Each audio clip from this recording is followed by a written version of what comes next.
بسم اللہ الرحمن الرحیم۔ السلام علیکم ورحمۃ اللہ وبرکاتہ۔ کہتے ہیں ایک شخص کہیں سے گزر رہا تھا کہ کچھ بچے دیکھے کہ جو کھیل رہے تھے۔ سخت گرمی میں اور تپتی زمین پر ایک بچہ ننگے پاؤں کھیل رہا تھا۔ اس کو احساس ہوا اور وہ بازار گیا، اس کے لیے چپل لے کر آیا اور اس بچے کو پہنا دی۔ اس بچے نے پہن کر خوشی کے ساتھ اس شخص سے کہا، انکل کیا آپ اللہ ہیں؟ اس شخص نے کہا، نہیں بیٹا ایسا نہیں کہتے، میں اللہ نہیں ہوں۔ بچے نے کہا، یقیناً آپ اللہ کے دوست ہوں گے، کیونکہ رات کو ہی میں نے دعا کی تھی اللہ سے کہ اللہ میرے پاس چپل نہیں ہے، مجھے چپل چاہیے، اور آج مجھے اللہ نے چپل دے دی۔ اس شخص کی آنکھوں میں آنسو آ گئے اور اس کو احساس ہو گیا کہ اللہ سے دوستی کرنا کتنا آسان ہے۔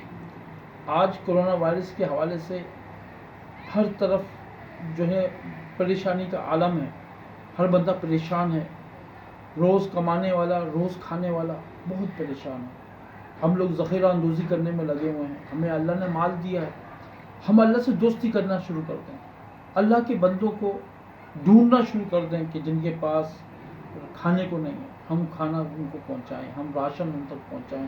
یہ اللہ تبارک و تعالیٰ سے دوستی کرنے کا آسان ترین ایک ذریعہ ہے۔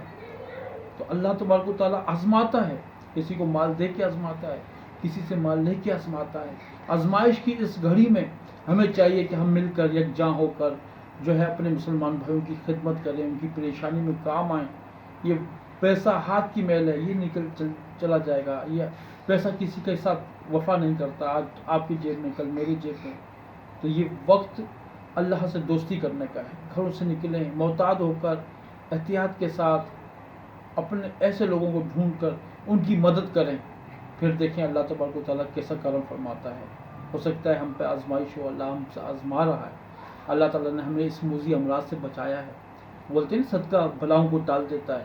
اگر آپ اس مرض سے، اس وبا سے، ناگہانی آفات سے بچنا چاہتے ہیں تو صدقہ نکالیں، صدقے کی نیت سے اللہ کے بندوں کو ڈھونڈیں اور ایسے لوگوں کی مدد کریں۔ اللہ تعالیٰ ہم سب کو ان ناگہانی آفات سے محفوظ فرمائیں، ان بلیات سے، ان وباؤں سے اللہ تعالیٰ ہم سب کو محفوظ فرمائیں۔ آئیے یکجاں ہو کر، مل کر، اخلاص کے ساتھ اللہ تبارک و تعالیٰ کے مخلوق کی خدمت کی نیت سے، غرض سے نکلیں اور ایسے لوگوں کو ڈھونڈ کر ان کی مدد کریں۔ اللہ تعالیٰ ہم سب کو اخلاص کی دولت سے مالا مال فرمائے۔ صلو علی الحبیب صلی اللہ تعالیٰ علیہ وسلم۔